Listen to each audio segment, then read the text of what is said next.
right. Samy, How how you are you, doing, man? man? I'm good. Good. Look at that beautiful smile. How about how how about you introduce yourself? My name is Samy Osman, and I work mostly as an actor. Occasionally, I'll make my own films. So far, they've all been short films, and I think that's the reason you have me here because of the short film that you had in your festival. Exactly. How about you Overcover. introduce yourself? You got Ah, too. they look at me and they're like, look, who is this guy? Yeah, they want to Uh, know who is this guy. don't divert the conversation, sir. Oh, okay. Uh, Actually, you're understanding yourself. So, Samy, you are both martial. You're martial artist. Yeah, I studied. Well, not during the pandemic. Obviously, things weren't really happening. But yeah, I studied Hapkido with Grandmaster Huang Shik, and he's a legendary Mhm. martial artist. He as a martial artist, as a fighter back in his, especially in his prime, he's like, don't tell him I said that, but he's in his 80s now. Is he?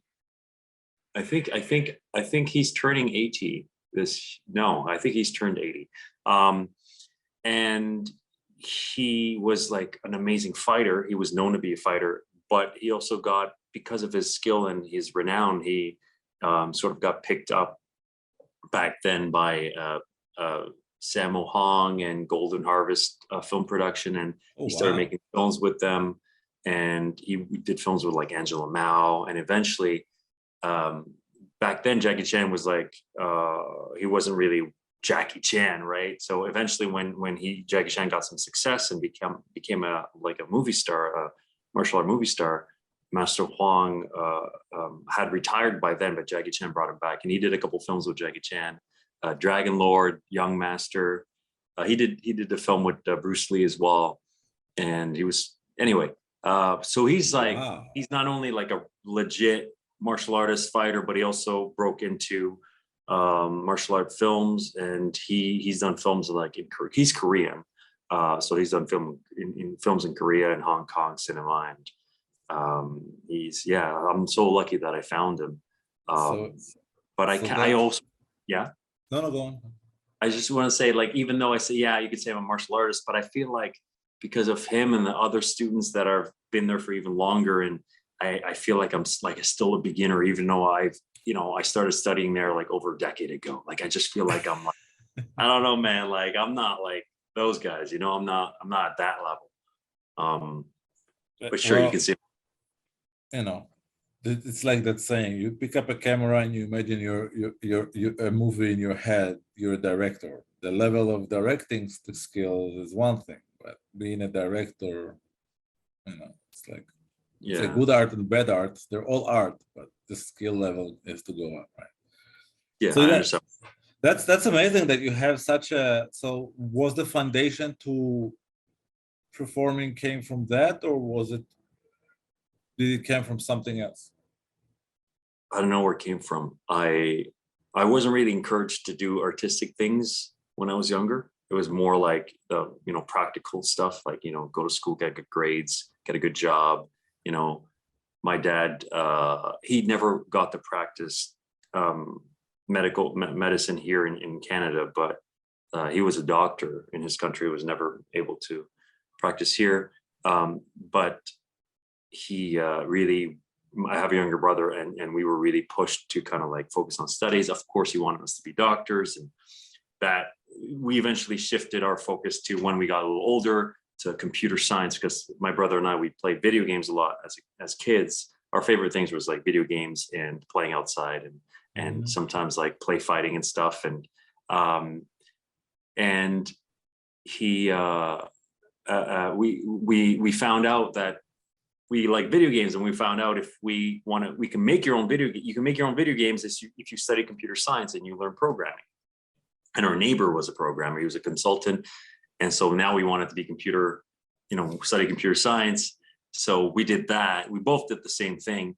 But there I was, before I even started working full time, I was working for this company for a while, co-op during the summer until I graduated. And I was kind of reflecting on things. And eventually it took some time. I was working full time when I just, there's something in me that I couldn't hold back.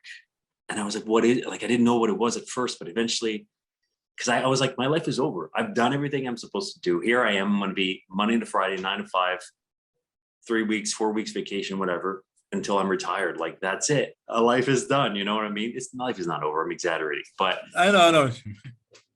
But then, yeah, this thing kind of started coming through, and I was like, I don't know, man. I can't just throw all this away. But then time went by, and I was like, wait, I'm not going to be young forever. I have my experience, my job experience. I have my education. I can always come back.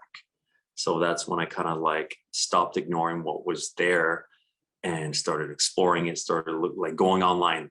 What can I do to become an actor? And how does the process work? Because you see people on TV, and you don't, especially when you're younger, you don't think like, you just think, oh, that's something else. Like, that can't be me. You know what I mean? Anyway, so it wasn't really it was a decision to go with it, but it wasn't like a decision to want it. Like, it just was there. I get it. You felt, and I think it happens to many people that once they accomplish somebody else's wish or somebody else's suggestion or somebody else's like fulfillment, but they feel empty because like, okay, this is what this person wanted and this is what this person wanted, but what do I want? You become like, I went to law school one semester. It was pre-law, and I didn't know. I couldn't do it. I'm not comparing the same thing, but I get the idea that when you accomplish something that didn't came or originated from you in some level, and it originates from some type of feeling of fulfilling or satisfying somebody else's wishes, you kind of like feel empty. And that I think that once you were there, you were like, okay, now what? It's like the post-production depression. It's like you're done filming, and it's like, okay, now what? Right? So it's like you always need something to happen. So I understand that. So you went to learn, you went to study acting? I never went to like an official school for acting. I just took acting classes. I start off with, the odd workshop here and there when I just started.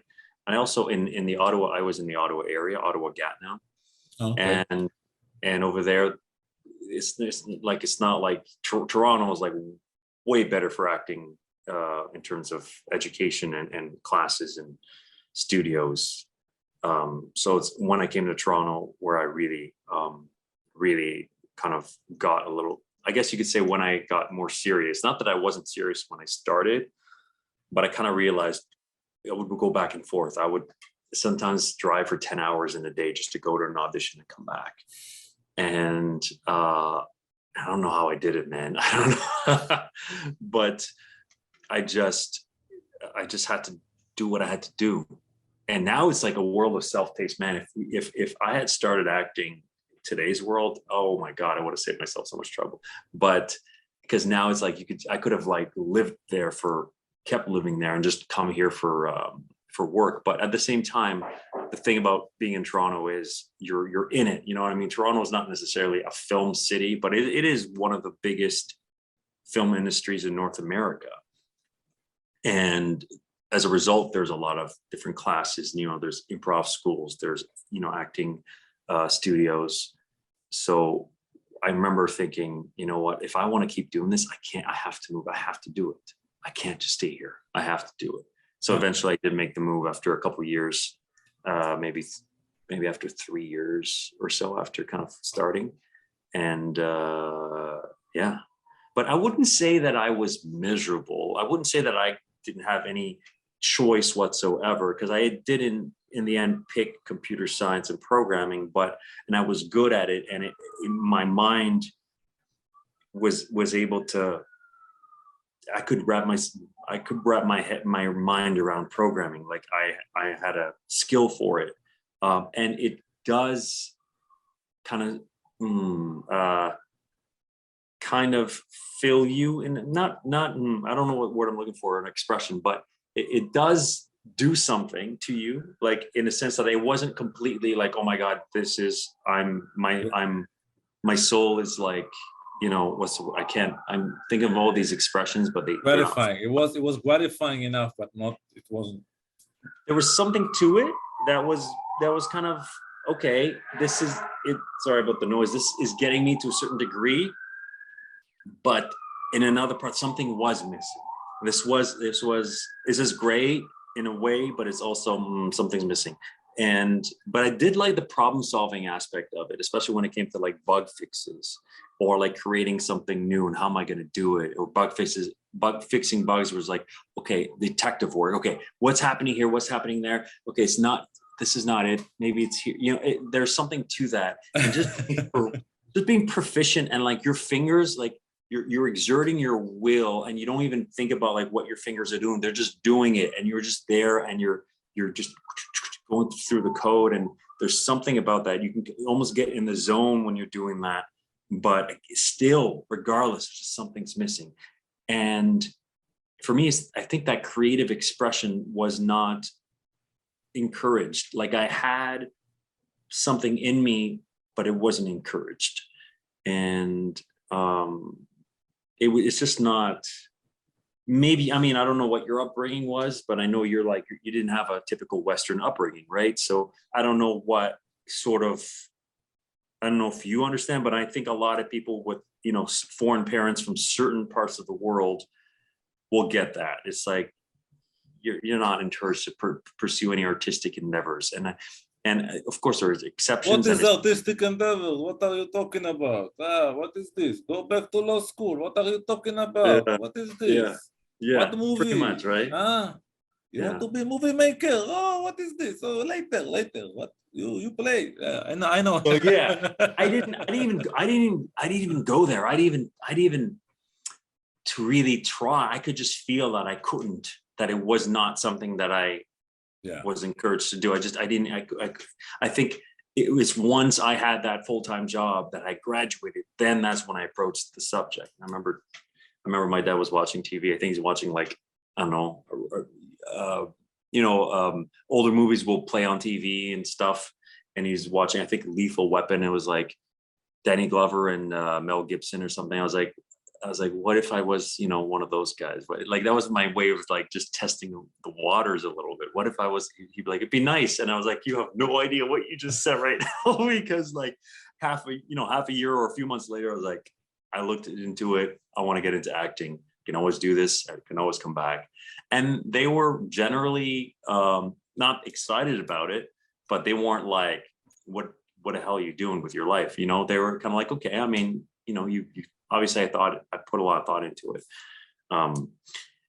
And yeah, it's interesting how life kind of works out sometimes. It just hits you out of nowhere. You're just like, but then you realize, no, it didn't hit me out of nowhere. This was brewing in me since I was a kid. I remember my dad, we would do videos, these little videos when we were kids. He would like record us. And then sometimes I kept saying, I would say, Anaisa Shuf, which means I want to see, like, I want to record. So when I started making short films, I realized, oh, that's been in me too. It's not just the acting thing, it's the filmmaking thing. Mm-hmm. But again, it's like filmmaking is like even another level. It's just so like acting is there's so much riding on you when you're an actor, but like filmmaking is like especially when I started, I would always like wear so many of the hats. Like I would do my own editing. I would usually direct it. Yeah, or I've always directed my short films. You produce it, write it, so on and so forth. It's a whole other thing. It's a whole other, it's crazy. Filmmaking is crazy. That's why you need like. Sorry, go on. That's what. No, I was gonna say that's like you can't do it on your own. Like as much as I would wear all these hats, you need like that's a whole team effort, and acting too. It's like it's everything is collaborative at the end of the day, but filmmaking is just something else. And you have way more experience with filmmaking and than I do, and so you can attest to that. I would say, I don't know if I have more experience, but I do know that we've shared the understanding that A, it takes a lot more than what you think in the beginning, and B, you need to have a little bit of insanity in you to pursue it anyway. And if you do have that, then you might get somewhere. And I think this is the beautiful magic about this, that when you succeed to get, it's like, the steps are very tall. So when you succeed to get every step up, it was like, holy cow, I managed it. And you look down, it's like, and then you look up and it's like, you got 70 more steps to go up. So, but I understand completely what you're saying. It's a passion, and I think it comes together with what you were saying before about the problem solving. I think that's all you do as a director, you problem solve. Everything else works great until it doesn't, and then what you do, you problem solve in whichever department.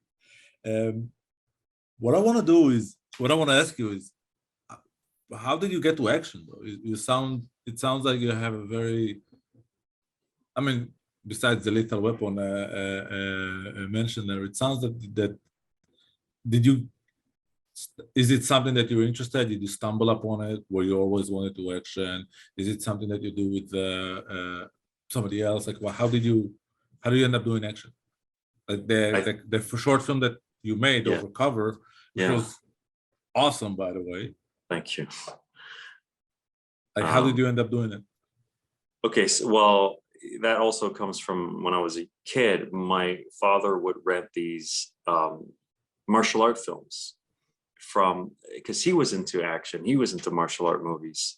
So he would rent these movies that were made like from the 70s, like way before I was born, and he like Bruce Lee movies and older Jackie Chan movies, and eventually more modern Jackie Chan movies. But like we would just read the subtitles and you watched a lot of like it was basically in the household. My dad was like the movie buff, I guess you could say. My mom was like more of like, I'll just watch TV or whatever. But we would basically rent action films and comedy. It would have to, if it's action or comedy, cool. If it's not, I mean, so I think I got into acting because I started watching like behind the scenes of films and seeing the actors being trained to do action. I was like, what? You can be trained to do action? And I was also into martial arts when I was a kid as well. So I had like, anyway, I was just gonna go on, keep talking if I don't. It's, I think it all came from there. I think it just resonated with me and I liked action. So it was like, so it wasn't just like, older martial art films and also comedy too, man. Jackie Chan was like so good with physical comedy and involving comedy in your fight routine. And actually with Overcover, we kind of split it because there's my character that fights his group, and then Fee's character, co-star, fights his group. And then at one point we kind of like, there's a moment where our fights kind of connect, but I kind of like, all right, of course we were working with a fight coordinator and some other people that were helping out. And I was like, for my fight, I kind of want this moment of like if you look at my fight, there's some like little comedic elements, and unfortunately we didn't get all the shots. So we didn't always quite get like the reverse on some of those moments. So the comedy was maybe a little bit lost, but like in my fight, you can see like one guy's trying to like get at me with the gun, but the other guy's in the way, and I'm like and we're both, he's like, what the fuck is going on? And then there's another moment where I'm fighting somebody, but then Fee like does a kick to somebody and he just ends up, so there's a guy here and he ends up being like tossed over the side, and then there's a new guy fighting me and we're looking at each other and he's like, okay, I guess I'm fighting you now. Like little moments like that. So for me, my inspiration has like, it's I mean, listen, like you watch my film, you're not going to think, oh, like that's a Jackie Chan thing or any, and I'm not anywhere near that level, but there's definitely, that's definitely an influence on me now that I reflect on it. Yeah, And it had that little. Sorry to cut you off. It had those little. I do remember that the exchange that you had with Fee. It yeah, had that like Rush Hour, Chris Tucker, Jackie Chan thing that they did in the Rush Hour when they exchanged sides, or I don't quite remember that moment. I'm not that great with memory in terms of specific moments, but that does ring a bell, like them going and both kicking or something, yeah, maybe. yeah, Well, no, what's the thing? Yeah, I did watch Rush Hour, the Rush Hour films, and but I was watching Jackie Chan films like the ones that like didn't, like the ones from like, you know, the 80s or whatever, right? yeah, Like the yeah. ones that The were Sammo Hung. yeah, the ones that you only see like a Drunken Master, for example, the ones that you would only see if you were like specifically looking out for those films. They weren't like really popular to the Western audience. Yeah, Like when he started, I think Rumble in the Bronx was like one of the ones that yeah. to the Western audience kind of It in was his that. second attempt to go back to America and succeed there. The first one Yeah, was this fighting movie, which was I actually liked it, but it wasn't as what was Jackie it called? Chan. I don't remember. I don't remember. It was this very classic big Bam Bam Bigelow looking guy with was in the 20s. It was set in the 20s, but then he went back. I think he did Hot Wheels after that, and the two movies that like the two Indiana Jones type of movies when he's looking for Oh, treasure. Um, anyway, I can talk about him, but it's not yeah. about him. Oh It's yeah. about you. No, it's okay. It's about it's hey, we're all man, we're all one, you know, we're all one earth. We're all connected, man. We're all one. So So it's all good. But I was gonna say it's I mean, as much as I give credit to that, I also watched, you know, Western action films and like all those buddy cop films like like 48 hours or and you know like you know also more modern ones like well modern you know I like Bad Boys and what's the other one? Anyway, there's so many like of those buddy cop films that I've seen and that I, you know, some of them I saw, you know, Lethal Weapon is an example that I saw when I was younger, some I saw as an adult and so on and so forth. So that was also because for me, Overcover is like basically a buddy cop film. Like it's like my attempt to do a little buddy cop within just a short amount of time and very limited, you know, resources and budget. Um, yeah, that also. So it's not just oh you're muted. no, It's no. not just uh, yeah, but I think initially I think that exposure from when I was a kid definitely fed into that desire to like do action, and I loved being physical. I loved moving around. I loved all that.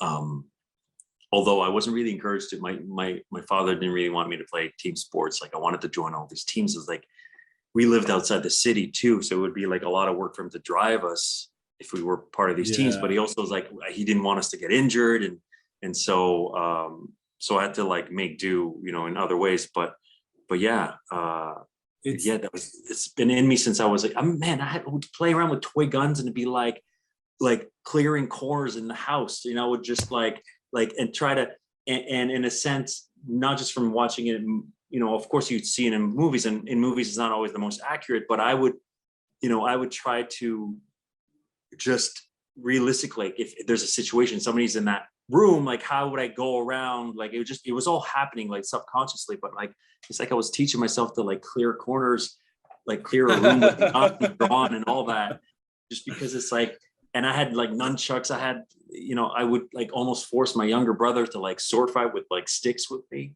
when I was a kid. yeah. And whenever we'd like sometimes you hit each other's fingers and it would hurt. Whenever it would hurt me, I was like, I would like be in pain and tough it out and just want to keep going anyway. But when he would get hurt, he would want to stop. So obviously he wasn't as into that as I was, right? It was more like I was putting my passions and my kind of like what I liked onto him because he was the younger brother. He had the, you know, you got to do Yeah, what your older yeah, brother you wants gotta to what do, you do. right? Yeah. But Your first but for bully is him, your big brother. no, I No, wasn't no, I I'm, don't I'm joking. I'm joking. bully, You know, but one of the things that did stand out in that in Overcover is that you put a lot of elements from acting world into that thing. It's like, why do you overact it? That all those little intricacies that was specific that I because first of all, the name is brilliant. The overcover thing, it's like overacting, overcover, undercover. It works great, and the usage of that and the combination of both, well, the undercover world and the acting world, and it's like if you overact it, and you know who does it well as well? Tarantino does it in his movies when he's talking about, especially in Reservoir Dogs, when he's talking about, okay, you're gonna have to tell a story, it's gonna be a 3-act thing. But I haven't seen it in the way you've done it, because it was it was very on the nose in a very, very funny way. And I cannot commend you on that more, because it's very difficult to create comedy. And it's very difficult to create comedy that is compelling. It's very difficult to create comedy that's actually funny. You can chuckle, you can giggle, but there were so many moments in that movie that everybody was just like laughing their asses out in theater, which was great. Yeah, honestly, the response, we've only screened it live in person twice, and once was at Real World, because it was kind of like an arrangement with the Yeah Shorts program that helped us make the film. Mm-hmm. When I submitted the idea, I first of all, I didn't even know we were gonna, what the result of that was gonna be, but it was, I think I already had it written. I already had like a few actors attached, and I had a stunt coordinator attached, and I put together like really compelling package. At least I thought it was. But basically what we got out of that was a little bit of money, not much, but a little bit of money, which still helped, very helpful, paid for it, because almost everybody volunteered. You had to, pay a medic, pay for food, pay for insurance. Mostly, those were the bigger costs. And but also free equipment rental. And with that, we were able to get really great lights. And then I was able to, through a friend of mine, Kevin, be able to shoot at just at the Toronto Military College. I forget the official name. Maybe it's just the Toronto, I don't know. But anyway, because when I told him about the story, he was like, I think this location will be great. And it turned out to be really great. Because he used to work there. He was in the military, and he also did special effects on the film. And kudos to him, because he put a lot, like, it's just like, a few gunshots and bullet holes, but that takes a lot of time. Were they all practical, all those bullet holes? No, it's all VFX. Oh, no practical at all, or? Zero. It was airsoft guns, and it was just CO2 so that the guns would cycle. Like as you shoot them, it would move. The first door looks very good. Like the quality of the result was great. Well, that's kudos to Kevin who did the VFX for that. I mean, probably people from the VFX world might disagree with me, but with the viewer's eye that doesn't pay attention to it, it was so smooth, man. Like, again, I cannot comment about it. Seriously, look, we had the conversation before this on the festival itself. Dude, you need to make more of this kind of stuff. But this is for a different conversation. But seriously, this is also why I want to have a conversation with you, because I do think there is a lot to be done there, and I do want to see your perspective on action. And I want to see your perspective, like, why do you actually resonate to action, or you resonate to the storytelling? What do you want to do? Like, how do you want to approach it? Those are the things I want to know about you. Yeah, I mean, I do resonate with action, although I am aware of my limitations, because I might think this will look good, but then if I watch it, like, I might be like, because when we were choreographing the fight, I kind of had some ideas, but then I watched it, I was like, I don't know if that's good. But then I watched maybe something else. I was like, oh yeah, that does work. And then also getting, them to suggest things, and you, as much as in here, I'm thinking, oh, this is going to be amazing. And you kind of get humbled, and you see the professionals kind of like, kind of gently guide you and be like, well, actually, this and that. And I have, I have some experience with stunts and as well, not as much as like, like Fee's like full on like stunt performer. Whereas Fee is your co-star and the co-writer of the short film, right? Yeah. And so he's a legit stunt performer, whereas I've done stunts on a few little things here and there. Actually, I did. So Simu Liu, who's Shang-Chi in the Marvel's film, we were, back when he used to be here, and we'd be friends and we'd hang out and work together and on some of his projects. He ended up doing a few projects, and I was a part of like most of them, from being in the background to being like the main villain he fought, but that got cut. But regardless, I remember we shot this choreo together, and we just made it up on the spot and we did it, but it didn't end up working out, because he really cut down his film to like a lot less. He cut so much of his film, but so for example, like, but I think when we did that, I had some stunt experience, but because even though you're a martial artist and you know how to punch and kick, and you can throw a punch and kick really well, it doesn't necessarily mean that it's going to translate to being a stunt performer. But it's not like, if you have that base, it does really help you. You start understanding angles a little bit. And for me, I think just for some reason, I kind of could get it relatively easily, like see the shot, like almost like, okay, yeah, I get that you have to have the camera here and there. And like, I picked up a lot of that quickly, but I did like study, or train with some stunt professionals to kind of really hone that. But at the end of the day, like, I don't feel like I could go and do an action film without the help of, stunt coordinators and action fight coordinators. I don't think I think I need to work with all, to do this way more before I could feel confident about doing something like that.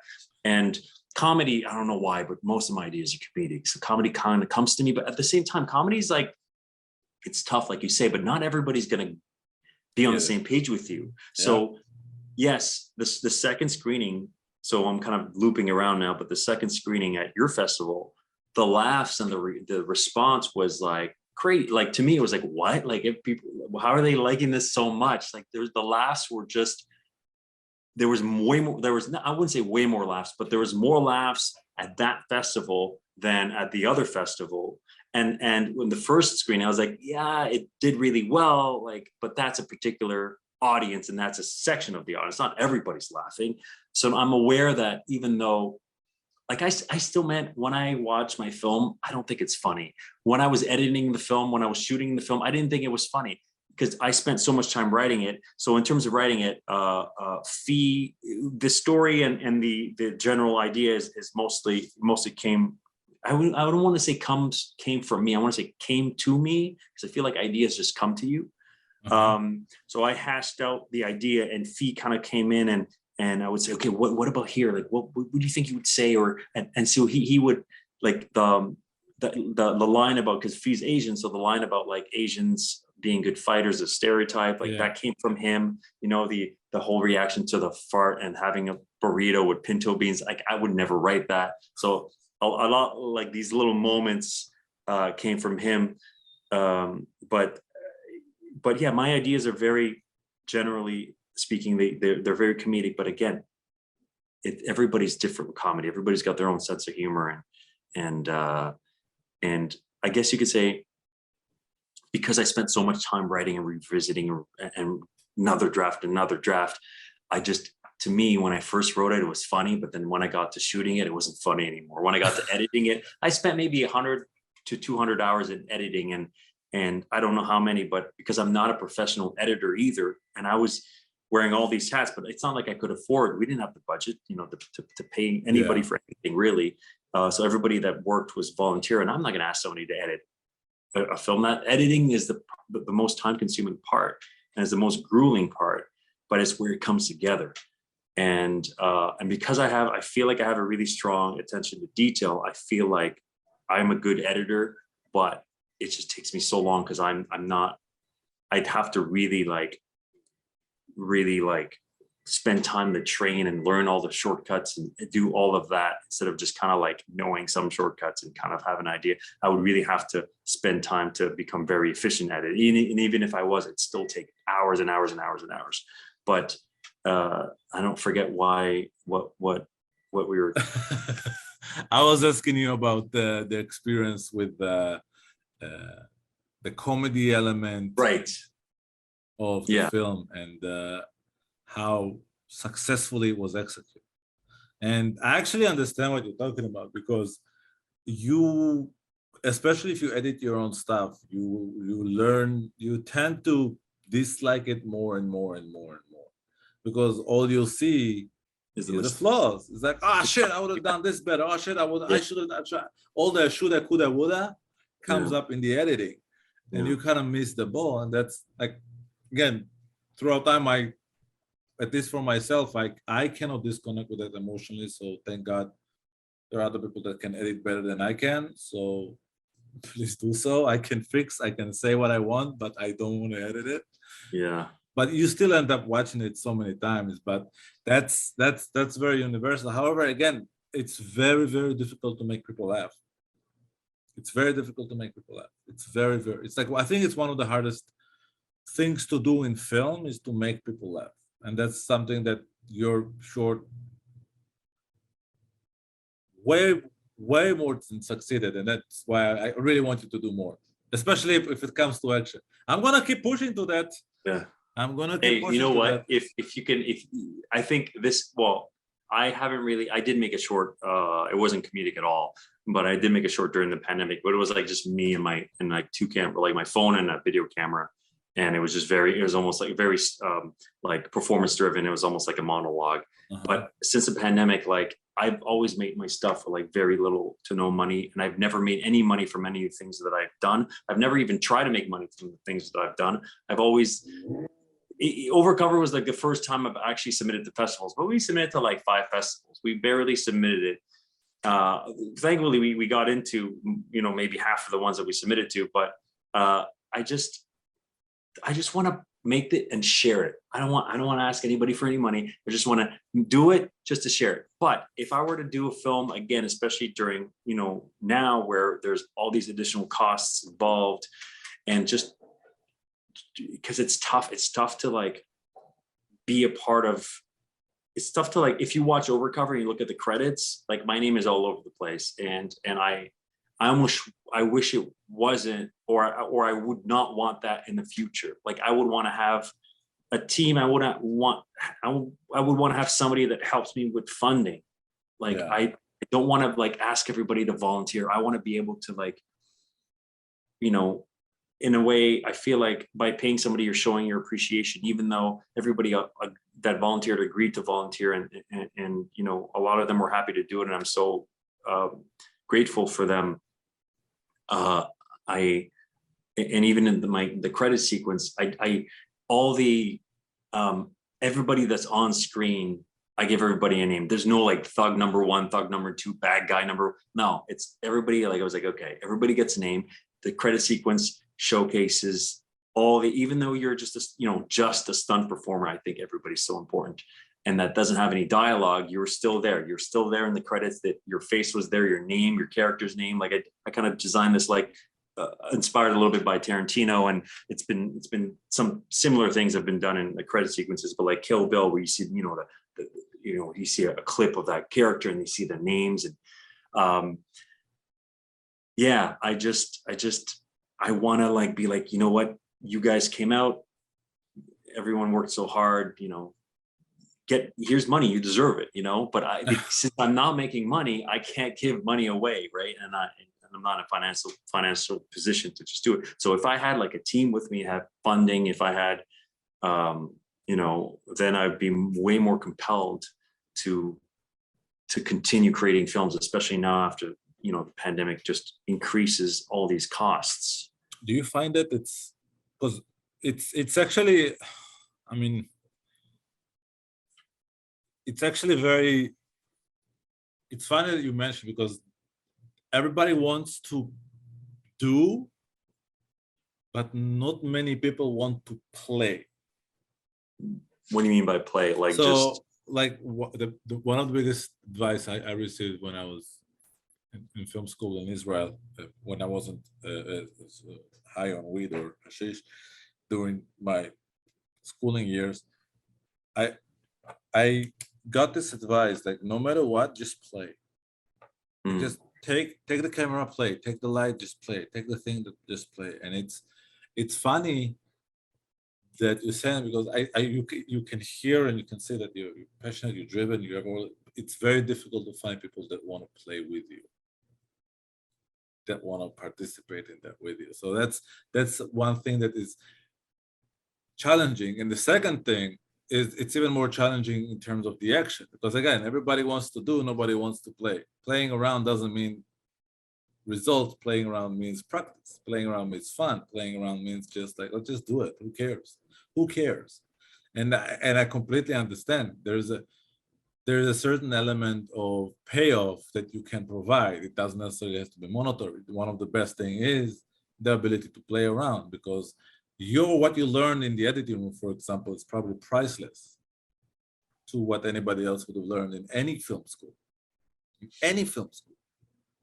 Right? So what you learned, what you understood from, did you take part in choreographing as well, or were you just, did you have a stunt coordinator? Or we had a stunt coordinator, and he had people as well with him there. I think, especially because this was like everybody's volunteering, and I want everybody to kind of feel like they had the freedom to do their thing. But I did have a lot of input into my side of the fight, and in terms of especially the comedic beats to it. And but at the end of the day, no, I had an input, and also Fee had an input on his side of the fight. Like he wanted to do like this, a big spinning twisting kick. And I was like, and we agreed that, okay, my character is going to be more of like, because it's going to to tell the story of, especially later on, where I'm like, how'd you learn to fight like that? Like that was crazy. So we played as like, even though I can do kicks, and I can, maybe not as fancy as Fee's, but like I can do spinning hook kicks and all that. To me, I didn't want my character to be able to do that. I wanted my character to be more just his hands. Maybe he uses his foot here or there. And like I had a throw, I had a wrist lock which comes from my Hapkido training. And the fight, I mean, it was very quick. It's just quick little beats. But so I kind of wanted to implement what I could do well, and also implement the comedic aspect to it. But at the end of the day, the coordinator is the person there to kind of like, make it all work. Like we have ideas and we have a vision, or we have like certain things, but at the same time, I was like, what do you want to do? What?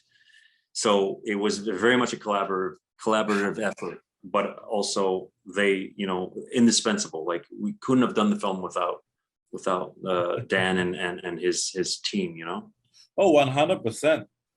100%. It's very difficult to have like, I think this is one of the main things one of the main reasons I'm doing this film festival, is to bring more appreciation and recognition to people who actually know what they're doing, and to give them the props. And the second of it is like to give the stage to people who make action, right? Because I don't know how you felt about it, but I felt that there is not enough places where you can actually submit an action short that would be appreciated on several merits, not only by the dramatic aspect of it. And so I understand completely. How was it for you to delegate? Like, here's something that is very, like, to me, it's also like I'm learning. How was it that for you to delegate a team of action creators without necessarily having the experience or the understanding or the language? Like how did you feel, like, in terms of the communication? Or were you like, what was the challenges, and what would you? I think fortunately I had some experiences, especially with training with stunts, and also like just kind of playing around on my own time and with other people. So I definitely had a base there, but again, a limited experience, right? So for me, like I said, I thought something, this would be cool, but then I watched it, like, no, it's not, it doesn't work, right? Whereas, and they could tell me like, well, it's not really working. And then I watched, it was like, okay, yeah, you're right. So I did have that base, and also Fee, again, he's worked professionally for like major shows as a stunt performer. So he also had that as well. So well, he had that, you know, and then some over me, right? Fee and I actually coordinated a fight together for a short film that he did a couple years prior to Overcover. And because he had a scene at the end, he had a dramatic film because he wants to expand his kind of dramatic. He wants to get more into like be seen as more of an actor and not just a stunt performer.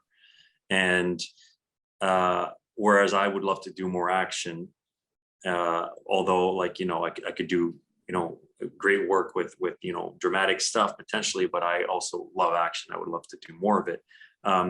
So Fee was, he had made a short film, a dramatic short film, but at the end he wanted the fight scene, and he knows I want to do more action and he wants to do more drama. So it's like, you would have a part and you would have, there's acting involved, but there'd be a fight as well. So that was fun. So we kind of did that together, and we worked with actually the person who shot it didn't have a lot of experience with action. So we had to like kind of work with him and give him, I remember actually giving him a suggestion. I was like, what if you like turn the camera, like do like almost like you're almost like looping around this, and then this move would sell because of that angle, and then that move that wouldn't sell from that angle will now sell if we time it right. So we kind of slow down the fight. The fight is much. I'm not talking about Overcover. I'm talking about this short film called Picking Things Up that Fee produced and co-wrote, I think. And so we slowed down the fight a little bit. It didn't have to be like a super quick, you know, thing. It was more like brawlies, more hands and you know, grabs and stuff. There's like, I think there was a kick in there. But so yeah, again, I'm really going off track here, but at the end don't think about it. Just continue, please. Yeah. At the end of the day, I think we especially Fee, but we both had some experiences, and we both, you know, have a passion in that world. So, but yeah, there's definitely moments where Dan would have to say like, no, we gotta like, you know, just sit tight for a second. We gotta, you know, you gotta figure this out, and so on and so forth. So he was there to kind of like, you know, guide me and help me. And like I said, invaluable, indispensable to have him on board. But communication wise, I think even though I was like, you could say more of like a beginner level in terms of that world of, you know, creating a fight or whatever, you know, it was just so nice to have like a collaborative effort, but also have somebody to really like a professional to be there for you and to help guide you and to help, you know, shape everything. And as much as I might have ideas at the end of the day, like, well, what do you think? What do you want to do? What works? What would you like to showcase? This is just, we're all working together, right? Yeah, I think that's you pretty much said that in well, not necessarily directly, but you pretty much said that the collaborative effort means that you get professionals the ability to be professional and to work, and in that way you pretty much succeed by creating what you want, by letting people have freedom. And as do you find that it's more did you find it more prevalent in action than in narrative based, or is it in, because I've spoken to several stunt coordinators, stunt people, stunt directors, and there is an agreement about it. Making action is so different than making anything else. Like making action is it's a complete package of creating a narrative story using audio, visual, physical, kinetic. Everything is just moving. Everything is just moving. Everything is telling a story. You cannot just move, or you cannot just talk. It comes together. And it's very different to create.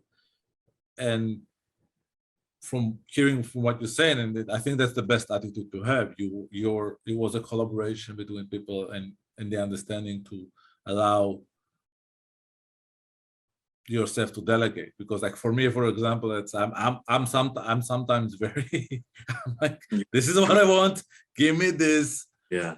But you got to know how to let go of that ego and say, listen, this is set and release. So I admire that, man. Like I truly do. It sounds like you know what you're doing. Well, no, I don't know. Don't admire me too much, because I mean, I'm sure there was a lot of. I'm not putting you on a pedestal. Don't worry. I'm just saying that I admire Good. that aspect. Everything else, These are just words, man. You weren't there on the day. You don't know. I could just be I can see the result. Yeah, but I can think, see the result. yeah, That's the main thing.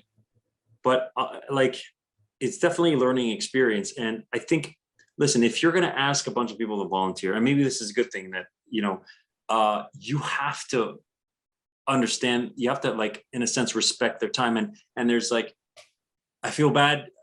One point we had to change the schedule around on the day, and there's people that were there like early that didn't get to their scene until like hours and hours later. And somebody was there early and got to his scene, and then he was supposed to be in a later scene, but like he couldn't stay all day. Like, everybody's volunteering, and man,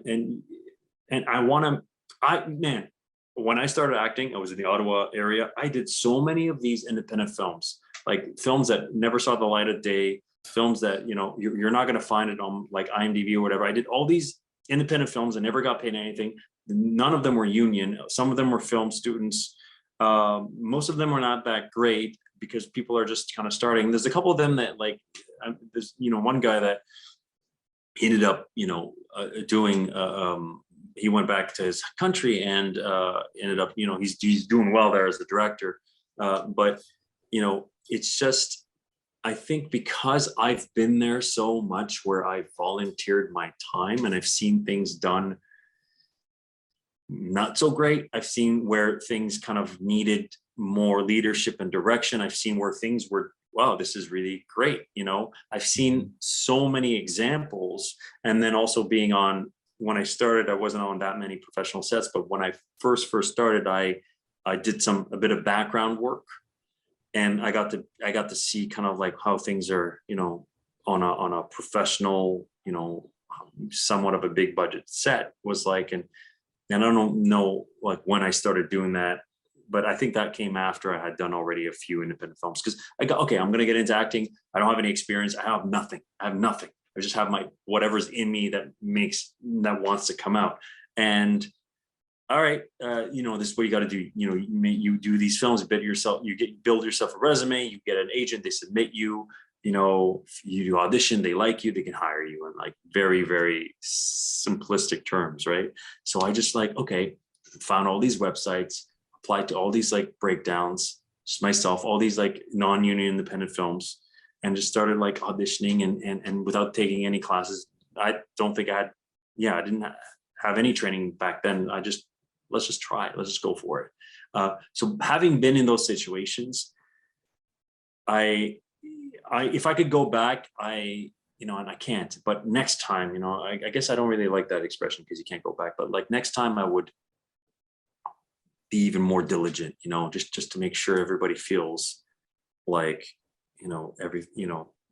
appreciated and stuff. Not that people didn't necessarily feel appreciated, but like, man, when you're there early and you're there, you're volunteering your time, you're doing a short film, and you're 6 hours later and now you're needed. Like, I get it. If that happened to me so many times on a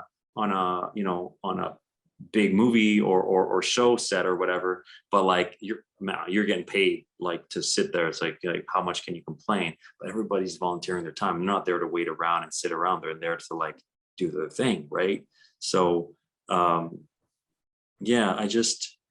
I feel like maybe because everybody's volunteering, like, okay, to my cinematographer, like, I want to give you freedom. Like, what do you think? How you want to do this? And sometimes I would be like, well, can we do a little bit more like that? Well, he's like, well, this. I was like, okay, can we find a place in the middle? But and when we got to fighting shooting the fight scene, I pretty much, because I'm in it for all the parts that are on me, I pretty much kind of like let my stunt coordinator kind of take over as director. Like, you call the actions, this is you now, this is you're the captain now.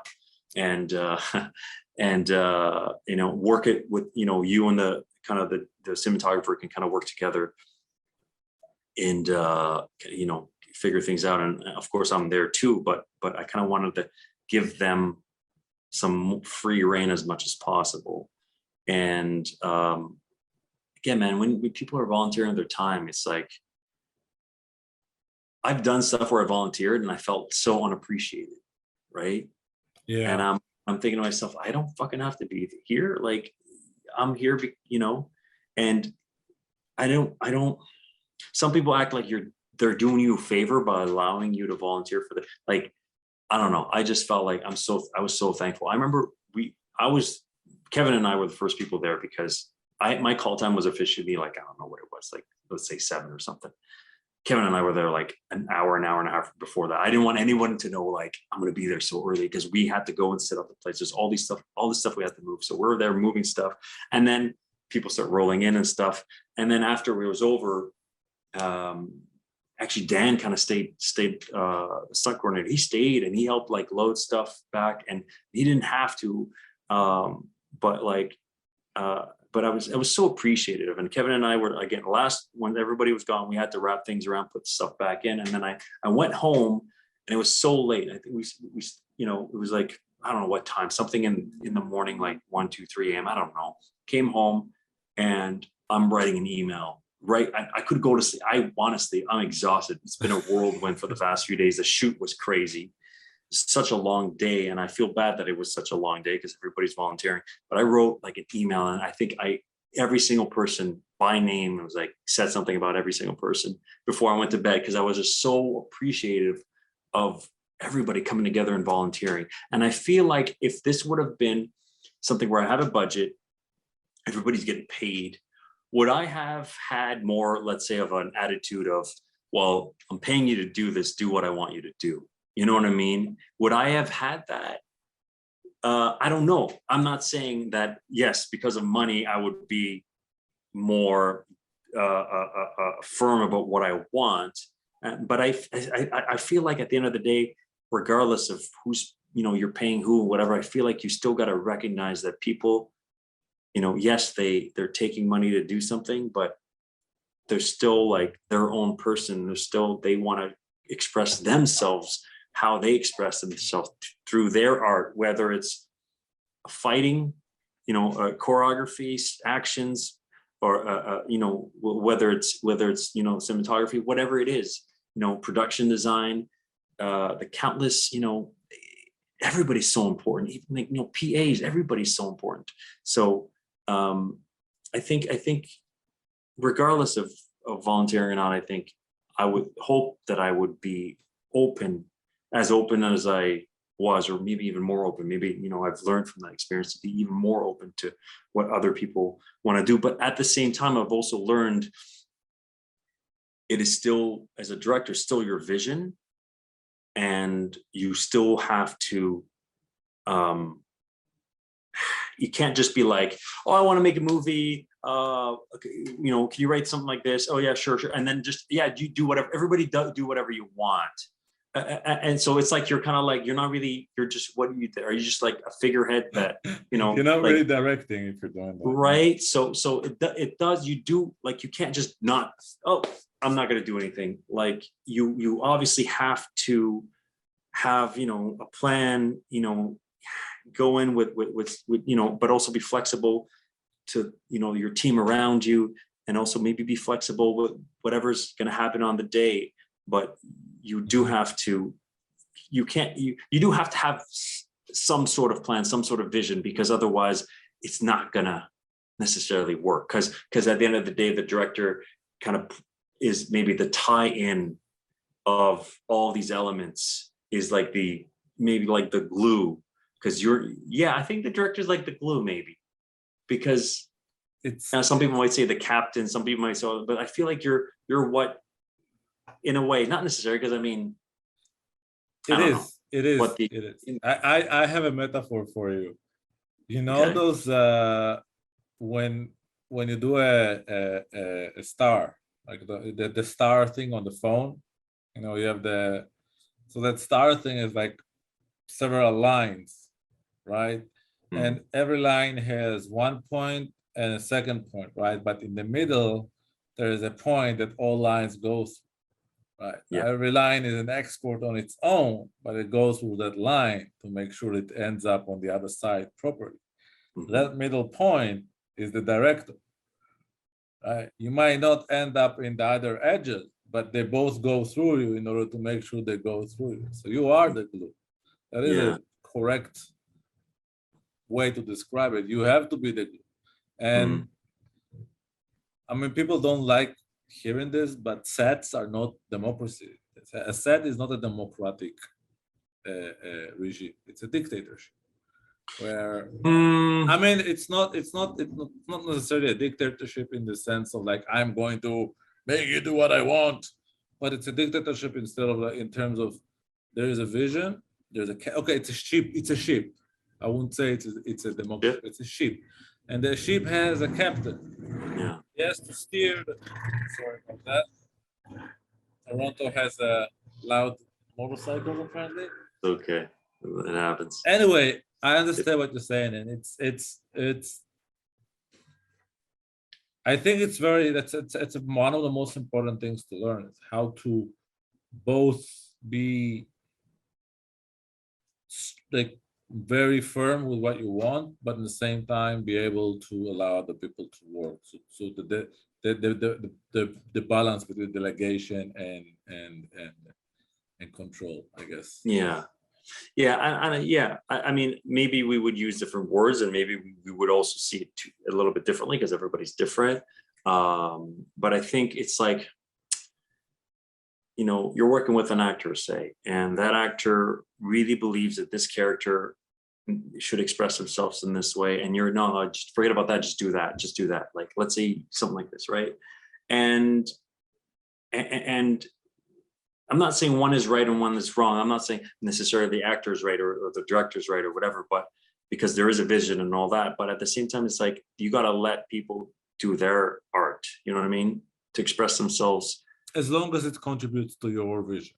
Yeah, 100%. Sure. Yes. 100%. I mean, as But long as that's a completely different. as long as we're on the same ship, even if yeah. But I think because and sometimes it's just a matter of, oh, you're seeing it that way. Well, actually, and then you come to an agreement. And sometimes you have more time to do that, and sometimes you, like, maybe you say you have to be a little bit more firm because it's like, man, sets can be crazy, and you got to be like, no, just no. It's not. It's a lot simpler than that. You just got to do this, or it's actually no. It's that's not really relevant here. You just got to do that, and that's okay too. I remember hearing I forget what the actor was, and I forget the director, but it's like this actor had to walk from one place to another, and the actor's like, "What's my motivation?"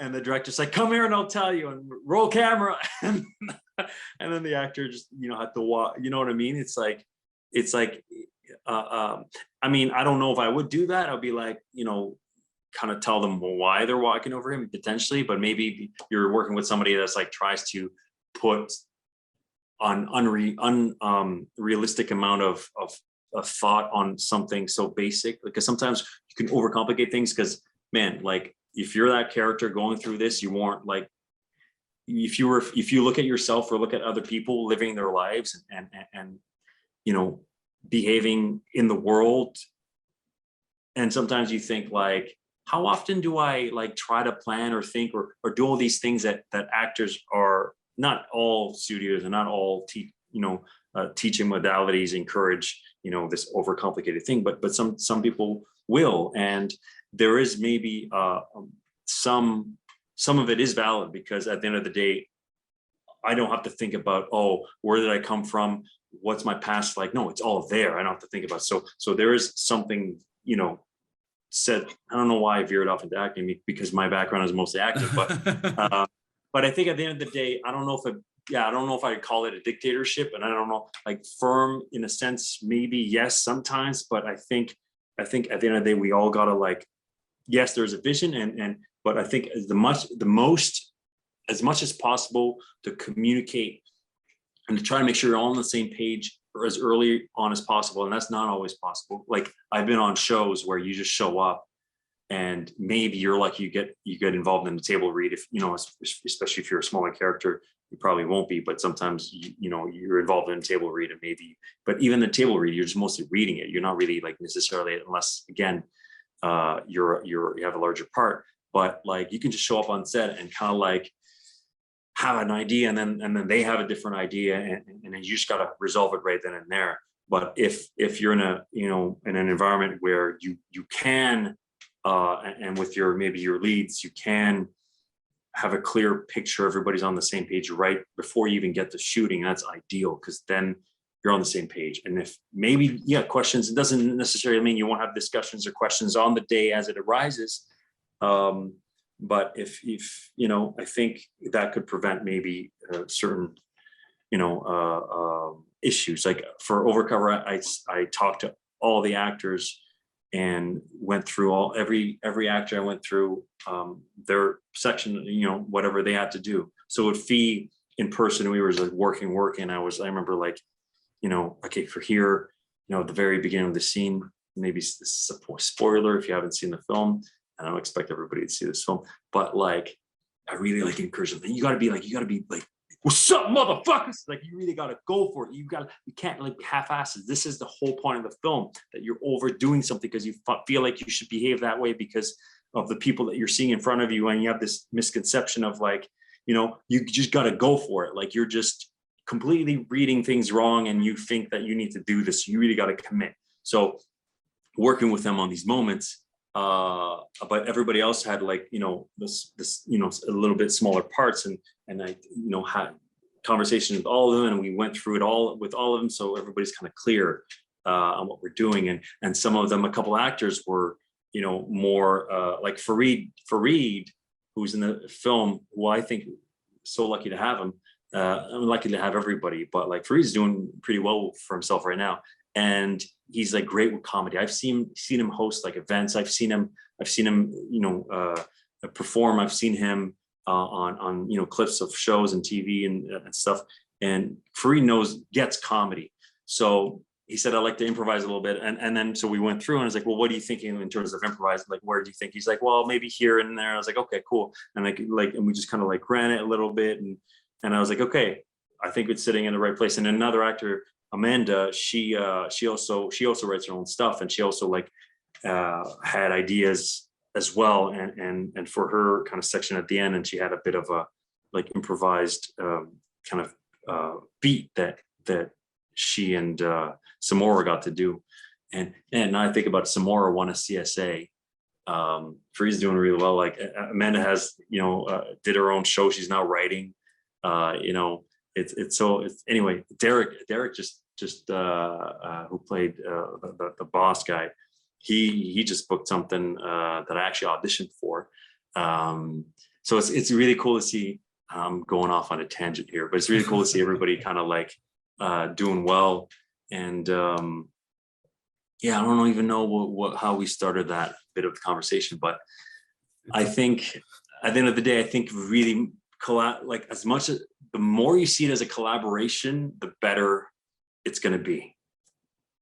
But at the same time, like you say, if somebody's like has a lot of ego and really wants to take over, obviously you gotta kind of, hopefully, you know, maybe avoid working with those people if possible. I mean, you don't always have the choice, but I would say like if you can build your team around like-minded people and people that are going to treat it as a collaboration and kind of leave ego out the door. Everybody needs to recognize what they're there to do, but also like, you know, if my VFX guy has a, hey man, I think it'd be so funny if you did that. And I think it's funny. He's like, why not? You know what I mean? I'm not saying everybody's got to like stay in your own lane kind of thing. I think that's a big no-no. Yeah. Limiting artistic people is clipping a bird's wings. You know, if you allow a person to just, you know, like a set and release, I come back and they say, show me. That's the best line in any set. So I get what you're saying. It's just, but again, the philosophy and the approach to onset, I would say, managing as a director, I don't think there is only one. I think it's also differentiates with personality and with the type of person you are, and also the type of person you're working with. but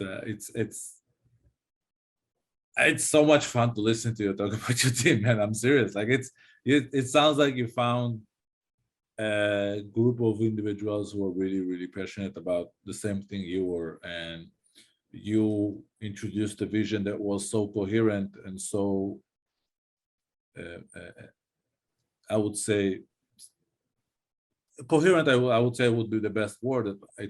It drew other people to add to it instead of change it, and I think that's a testament of a person's ability to execute the vision, and that's why I'm going to keep bugging you to make more.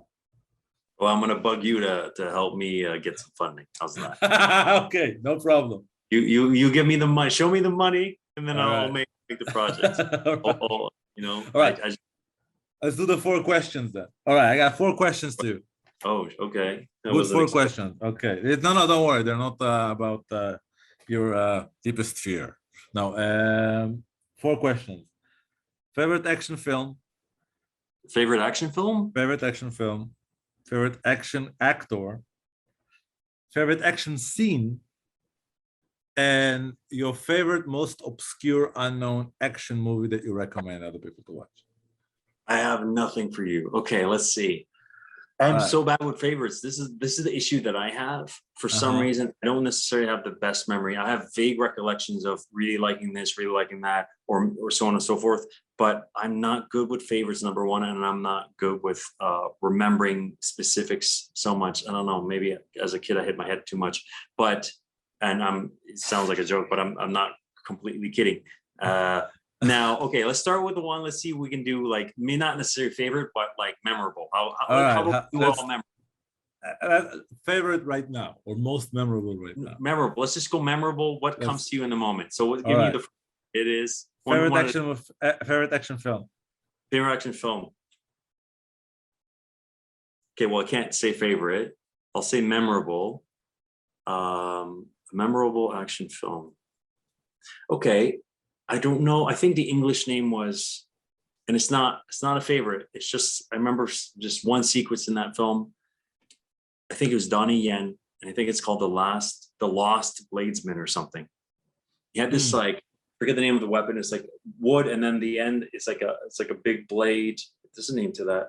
Anyway, halberd type of. Anyway, he was like doing this thing, and he was like kind of, I don't know, kind of flipping and going down. It's just like such a cool moment. I remember watching that. Was it Donnie Yen?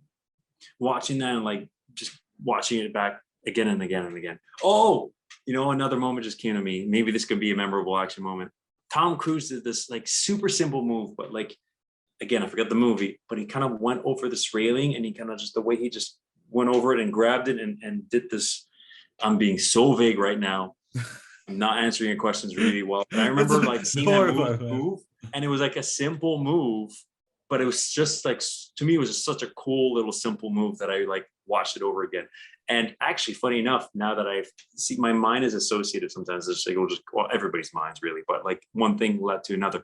Actually, Simu in Shang-Chi posted this behind the scenes shot of him like on top of the bus. He kind of like runs and slides and then this thing and swings on this thing and like bangs against the door. And I remember watching that. I was like, you're living the fucking dream, man. Because for me, I would, that is like a dream for me to do some like a cool move like that and get to do it yourself. Like maybe they had a stunt person also do it, but like at the end of the day, they used his shot because I think they used. I think he did a lot of his own stuff because he did a lot. He has a stunt background, right? So yeah, and I don't think I ever told him like I told him like you give him props to the film, of course, like. But like, I don't think I ever expressed that like that little behind the scenes thing. And to me, it was just like I watched it like so many times, just like the sliding, the grabbing, and to me, like there's a simplicity in the movement, but at the same time, it is also like impressive and deceptively simple. Like it seems simple, but it's deceptive. That's a good word. Deceptively simple. Yeah, I thought that was a cool move. Anyway, I don't know what did I get so far? Like what's left? And again, you answered half a question. Okay, next one. Oh my God. Memorable. We're not saying favorite. Okay. We're saying memorable. All right. Most memorable action star. I mean, it's hard not to say Jackie Chan. It's hard because I grew up so many of his films. I've seen like I don't know, man, double digits, easy, like 30 of his films. Like, I don't know. I've seen so many Jackie Chan films. So All right. many. Hey, who hasn't? Yeah. I mean, lots of people have it. I mean, if you're born like 5 years ago, you probably have it. But anyway, I don't know, unless you grew up like me. I watched Predator when I was 5. that's the thing. It explains a lot. Yeah, I watched so many violent movies growing up, Oh, and but if it came to like any sexual stuff, I remember my dad would be like, it's like I remember seeing Van Damme. He starts like making out with a girl, and it's going somewhere. He's like, he would make these noises and we like try to skip it. Put your hand in front of your eyes. Yeah. I think we grew up in the same neighborhood, man. I mean, like, listen, you're from Israel. My dad's from Egypt. Like the Middle East, man. Like it's the culture is so. As much as people want to create differences between, like, we're cousins. Huh? We're cousins. Yeah. There's so much similarity. It's all the Middle East. Well, Middle East is a Eurocentric term. Like people have started bringing that up actually. Like Western Asia, Northern Africa is what really we should say. But let's say Middle East because that's what everybody's used to. You know, it's this. I mean, it's not just the Middle East. There's so many like some people will say, "Oh, this is such an Asian thing. This is such a Hispanic thing." But like, there's so many things that are like, so many cultures of color have that. Like the I'm gonna hit you with a shoe with a sandal. A lot of people are like, "Oh, that's a Hispanic thing," or it's a Mexican thing. I'm gonna chase you with a broom. That's. But that's also a Middle Eastern thing. Like you got to be if you're not a doctor or an engineer or you're not. No, it's like people like, oh, that's an Asian thing. That's a Middle Eastern thing too. That's a lot of things too. Yeah.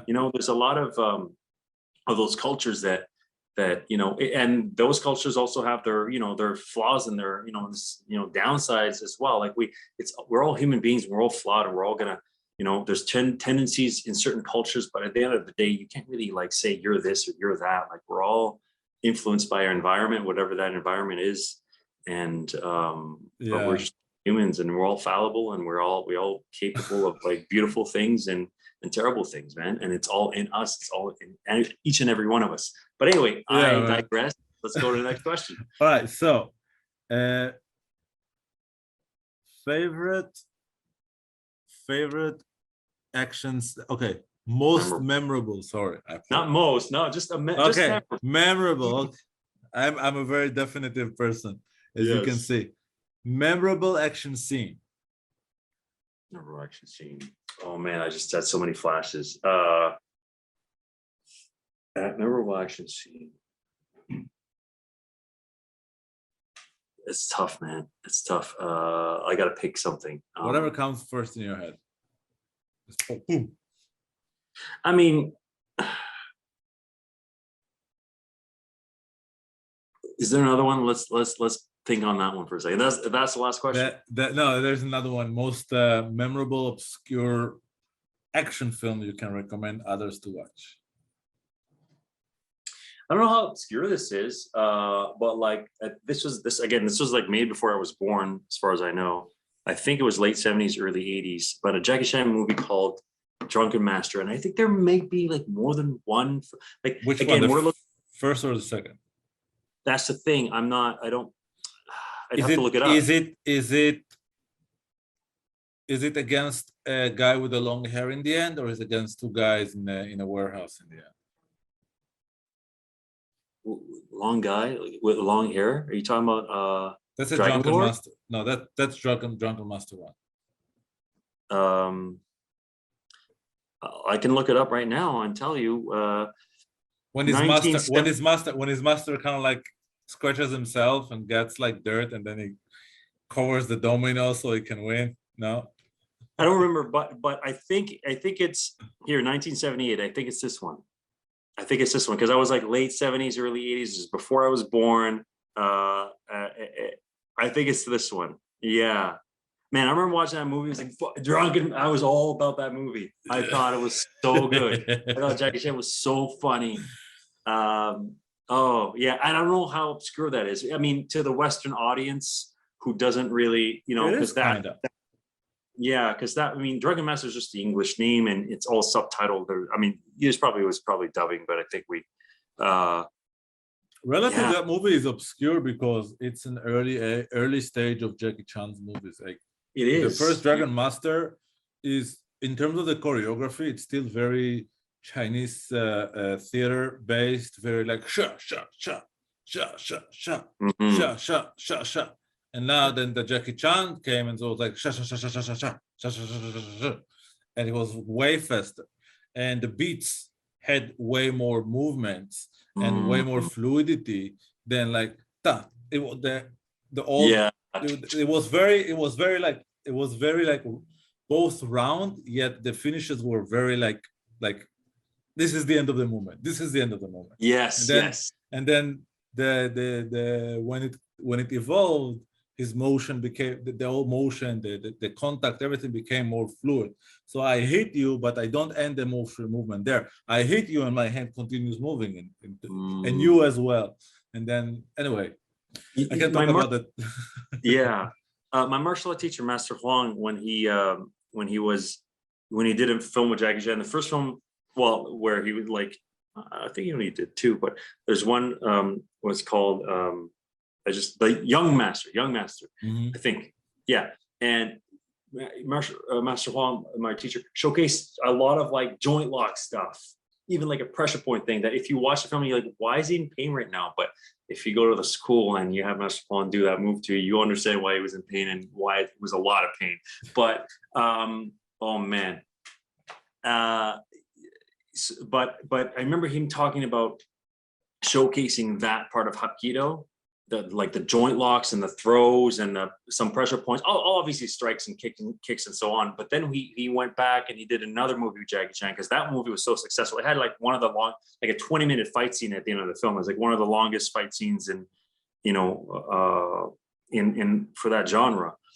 Now he did Dragon Lord, where he played again like I think the main villain, and I don't really remember. I remember Young Master. I don't really remember Dragon Lord. I have to rewatch it. But my martial arts teacher talked about how you wanted to be, instead of like wait, my turn, your turn, my turn, your turn. He had more of like a counter attack, like more of a realistic flow to some of the fighting.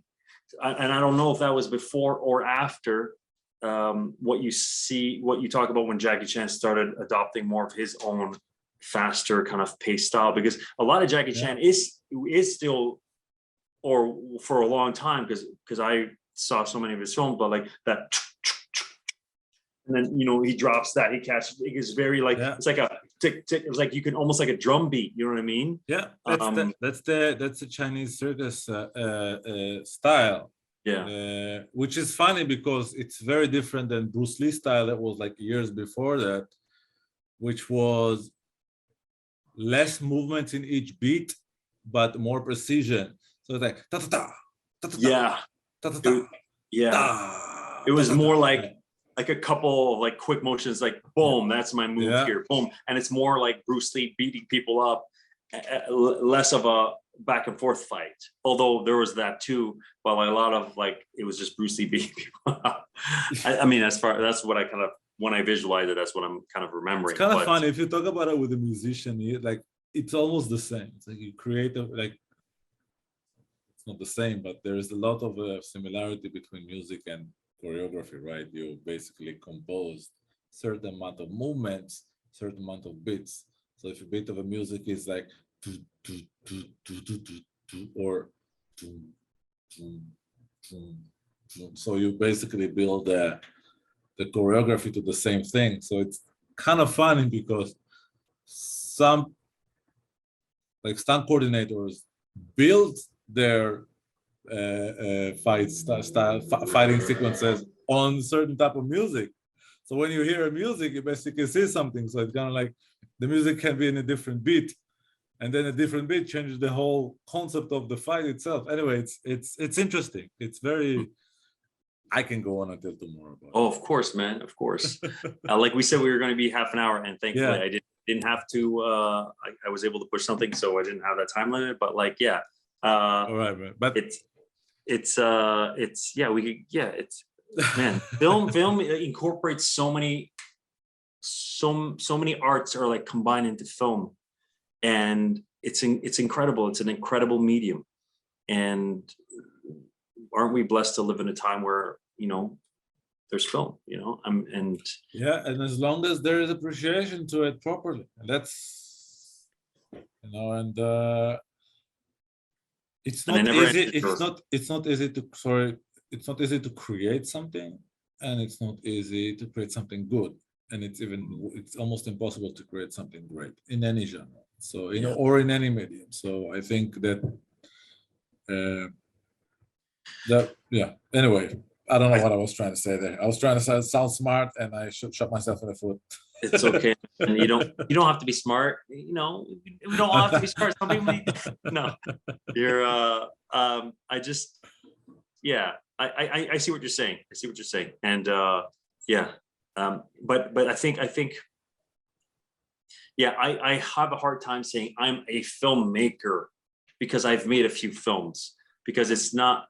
I know you've talked Overcover up a lot, and I mean, it's the only thing that you saw me do, or the only, I don't think you've seen any of my shorts, but they're not like, there's nothing that too impressive to them, but it's not like something that I feel like I do enough. I've never gotten paid to make a film. I've gotten paid to act in film and TV in, like, you know, some major, you know, network shows, but not to make a film. And I think at the end of the day, like you said, it's hard to make something, even to make something, period, make something good and make something great. Wow, good luck, right? And I think because, I don't know, man, maybe I feel like I just need to do it more before I could feel like I can call myself a filmmaker. I can call myself, you know, or create something that's great, you know. I don't think I'm close to being there.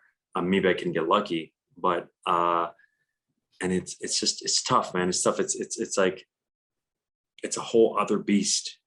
Not that acting is a beast, but I mean, some people may say that It's this whole field is a giant beast. And again, if you don't have a little bit of insanity in you, you ain't gonna survive, because it's like going against all the instincts of doing the same without succeeding until you succeed. And it's like all the instincts say, if you do it too many times and it doesn't go anywhere, just stop. Yeah. But, you know, I get what you're saying. Like I told Fee when I put everything together and submitted it to be considered part of the Yeah Shorts program, which I'm, again, thankful for them as well. I told him, man, if we get it, good news is we got it. Bad news is we got to make it. You know, if we don't get it, good news is, bad news is we didn't get it. Good news is I like that. We don't have to make it. You don't have any. It's like, yeah, you have to, like, I think to understand, you have to, like, do it yourself. You have to make your own film, and you have to, you know, for you to appreciate filmmaking, you have to, not, you don't have to, but before you can truly appreciate the work that goes into something, you kind of have to, like, walk in those shoes. Like editing, I know so many people don't understand editing, or don't know what is involved in editing, and it's crazy amount of hours. I mean, for me, because I'm not a professional, but it's so much work, and, like, there's so many things that are, and I think when you get editing, I think it's just, you're just stronger overall. Like when you're on set, you just get it. And I think even as an actor, you just get it. You can get, can I make this work, or can they make it work based off what they got off of me? But sometimes for once I was on a show, and in my mind, I was like, oh, they're going to shoot it this way, they're going to get that covers and whatever. But it wasn't. It was like a one shot. And the director wanted to be quicker. So I made an action to be a little bit quicker. And so, but I felt like there was a tense moment there, that maybe we wanted that tense moment before we could see. It's like, you don't know where it's going to go. And then it goes this way. And that's how I saw it. But then the director, little did I know, it was just like a one shot. There was no coverage. So she wanted that sped up. So I sped it up a little bit. And then she was like tell me that I was milking the moment. But in my mind, I was like, I wasn't trying to milk any moment. I just, in my mind, is like, that moment deserved that time. and also I saw you could shorten it later, like you get it in coverage. In my mind, it was just one shot. So again, as doing a small part on a show, you don't really necessarily have access to that greater picture. But if that's like a miscommunication thing, or not necessarily. It was just not. I think if she had known, that I make films that I've edited, she's like, oh, listen, it's just one shot. We're not cutting any coverage, so we need it to be tight. And I'd be like, oh, okay, cool, But for her, she just wanted the quicker, and I didn't know why she wanted it quicker. I thought, like, so I just I made it quicker, but not by much, because I'm thinking to myself, well, we still have to have that moment. But so I don't know where I was going with that, but yeah. But yeah, no, you were going with the fact that you appreciate it once you experience the path, the gates of hell will open up to you once you start editing it, because then you see all the flaws and all the things that could, so you start appreciating the effort and how much it goes into making something good, because you can see so many flaws, even in the thing that you think that went well. Mm-hmm. And we as actors, I compare myself to what I watch, to what I see, and the amazing work that I see. And sometimes I see work, I'm like, how the fuck? There's no fucking way I could do that, right? And then sometimes I see stuff, I was like, I could do better, but like, because I feel like sometimes I see work that's not as compelling, right? That's not as, but also like maybe the actor that has less to work with, and who knows what the conditions were. But especially when you're comparing yourself to like amazing performances, we got to realize that here you are comparing your audition to like an edited performance, where I'm veering off into acting, but where you're getting like, ideally, I mean, sometimes you don't always get the best performance because of the take was, something was in the background. There's a camera movement here. It was out of focus here. You don't necessarily get to pick only the best performance. Oh, that doesn't match up with that cut. Like the hand was here, and then when it cuts to the hand being here, and I mean, we can't, because it's just weird, and et cetera, et cetera. But we need to realize that what we see is an edited performance. Like that actor, was ideally was in a condition to do great work, and got to try it multiple times, and in multiple ways, in multiple angles. Pieced together with hopefully it's like the greatest hits of, I got that from my acting coach, Lewis, but the greatest hits of, hey, Lewis Bowmander, my acting coach, got like props from Keanu Reeves. Keanu Reeves did the Canadian Hall of Fame thing. He did a whole talk. Oh, wow. And he mentioned Lewis Bowmander, who's my acting coach. But anyway, here I am dropping names, Simu and Lewis and Keanu somehow. So I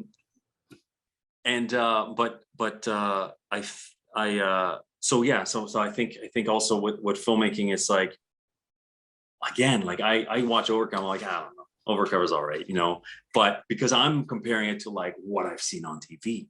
I'm comparing that, but like you're comparing this thing where everybody volunteered, where you had like, maybe $1,000 to make it, and you had to shoot in one day. We shot Overcover in one day, and which has a fight sequence, a whole gun thing, and all the acting beats. And it's kind of like, when I look up that, I was like, wow, okay, that in a sense, that is, that's a lot. But and obviously I feel like my performance could have been something, maybe if I just focused on performance, I could have, maybe done better. And so I look at all the flaws, but then again, I'm comparing it to like a multi-million-dollar budget film. So at the same time, we gotta allow ourselves to be mediocre in a sense, not necessarily strive for mediocrity, but like you gotta allow yourself to like make mistakes and do stuff that is not necessarily up to par. But you also gotta be realistic. You also gotta like hold your standards high, but also give yourself a break, because if you don't have those high standards, and you make a film and you think it's the greatest thing and it's really not, or you think your performance is the greatest thing but it's really not, like that's not going to serve you either. But you got to be reasonable with yourself and with your work and with your art, you know, to allow it to kind of like play, like you said, you talked about playing, to allow yourself to like explore and play and make mistakes. And those mistakes might be recorded and might be, you know, maybe everybody sees it and criticize it, but that's, you know, you're only criticized by your last things. Just make a new thing, so they'll criticize it by that. Make another one. Yeah, exactly. Do something else later. It doesn't have to be, it doesn't have to be perfect. It doesn't have to be, do what you can. I have bad news for you, man. You are a filmmaker. Just deal with it. Accept it. Show me the money, man. I mean, I have to cut short because I do have other things. All good. And I'm sorry I never I'm about to be stabbed in the face. Okay. I'm sorry I didn't answer one of your questions. I think we skipped one, but that's okay. I think it's okay. It was what is a memorable action scene? Action sequence or scene? Scene. Oh, I don't know, man. I can't. I don't know. I can't answer that. I don't know. Give me something. You give me one. Give me yours. Give me yours. Mine? It'll. Yeah, I know. Maybe it'll spark something with me. Mine. It depends. Chong Li versus Frank Dukes in the Bloodsport. That's always especially when he throws the thing in the face when he oh yeah blinds them and Van Damme's like and then he goes crazy. What else? There is in terms of fighting, there is what's his name? There's Gary Daniels. I don't remember the name of the. I think it's Blood Moon or something like that. Gary Daniels versus the main villain guy. It's the first time I've ever seen somebody stands like with a full split. Mm-hmm. Like, okay. Me and my friend were like, "Holy shit! Did you watch that?" I don't know if you know Gary Daniels. I'm not sure. He's a 70s, 80s, 70s action star. He was actually in the Expendables. He was one of the bad guys, and. Yeah, and there's plenty more, right? There is the Predator with Schwarzenegger versus the Predator. There is Stallone, any Stallone movie basically, especially Rocky. And you know, there's so many, but those are my like Bloodsport is definitely all of it is on my like I can recite the whole movie. I watch it more than 1,000 times. I'm not ashamed to say it. Screw it. I'm sure it was not 1,000, but I'm sure it was more. 1,000, come on, man. Maybe 100. I'm not joking. Okay, I'll give you one. Since I brought it up earlier, there's a moment in Drunken Master where Jackie Chan like decides, I can't beat this guy, I need to drink more, and he drinks more and he gets all like red and he just like, and that's when he like starts like performing and he's like extra drunk but extra good. And I don't drink alcohol myself, and I don't want to encourage anybody to drink alcohol, and obviously he wasn't drinking real alcohol, so you know, but that performance and that I just, again, it's very vague in my mind because I'm not that good at remembering, but that was a cool moment where he's like, he just starts going, and then he's like, and then the music ramps up and he's able to overcome his opponent and beat him. I'm gonna pick that one. Memorable. It's not my most memorable. It's not my favorite. No, it's okay. It doesn't have to be most. You don't have to be as decisive as or as like very one-dimensional as I am. I don't like those. Well, thanks for having me, man. Samy, thank you so much for your time. If anybody wants to get to you to hire you as an actor or as director, how can they reach you?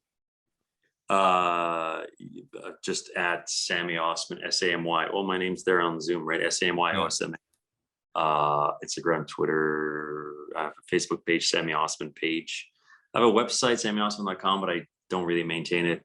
And yeah, I guess I think that covers most of it. I mean, dude, I can't wait to see what comes next out of your well, you'll be part of it because you're providing the. All right, I forgot. Okay.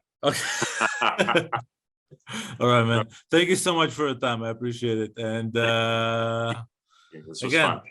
I'll see you soon. All right, man. Take care. This was fun. Thank you. Take care, brother. Don't stay on the line. Stay on the line. I'm going to cut the recording. Sure.